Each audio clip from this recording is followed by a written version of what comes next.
মাথা নষ্ট। প্রিয় মানুষের সাথে ঘোরার এনজয়টাই আলাদা, যা কয়া বোঝানোর মতো না। তো বাড়িতে যদি না আসতাম কখনোই বুঝতাম না বাড়ির এনজয়টা কতটা এনজয়।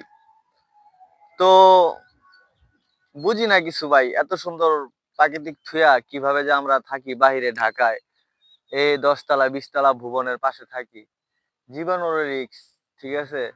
তো এই যে এরকম নিরিবিলি একটা এলাকায় যদি বাড়ি হইতো, যা কয়া বোঝানোর মতো না।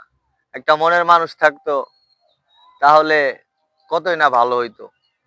তো আশায় আছি এইদিকেই ব্যবস্থা একটা নিব। তো দেখি সামনে কি হয়, দেখার আছে। তো আমি কি বলবো, বলার কোনো ভাষা নাই। কারণ এই যে একটা সময় যে সবার সাথে ঈদ করা, এনজয় করা, আরে ভাই টাকাটা কোনো বিষয় না, ঠিক আছে। এনজয়টা যে এত ভালো, মানুষের মন দিল ভালো থাকে, সুস্থ থাকে, যা কয়ে বোঝানোর মতো না। তো আমি সকল ভাই বেড়াদারকে বলবো, তো যাদের আত্মীয় স্বজন আছে, সবাই ইচ্ছা করে, নিজের ইচ্ছা করে বাড়িতে যাবেন, আত্মীয় স্বজনের সাথে ঈদ করবেন।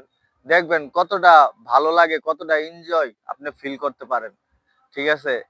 তো সবার সাথে ঈদ করাটার মজাটাই আলাদা, যে কখন আপনি ভাববেনই না যে আপনি এত সুন্দর এনজয় হইতাছে।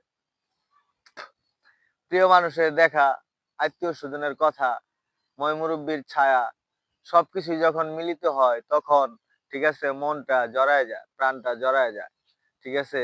যে হারে এত সুন্দর আত্মীয় স্বজন থিয়া এত দূরে থাকি, নিজের কাছেও খারাপ লাগে। তো আশায় আছি এখন থেকে প্রত্যেকটা বছরে বাড়িতে আসবো, ঈদ করব, আত্মীয় স্বজনকে নিয়ে ঘুরবো ফিরবো। তো সবাই ভালো থাকবেন, সুস্থ থাকবেন। আমার ভিডিওটা পাইলে, ভালো লাগলে, ঠিক আছে, লাইক কমেন্ট করবেন, কে কোন জায়গা থেকে দেখতেছেন সেটাও জানাবেন।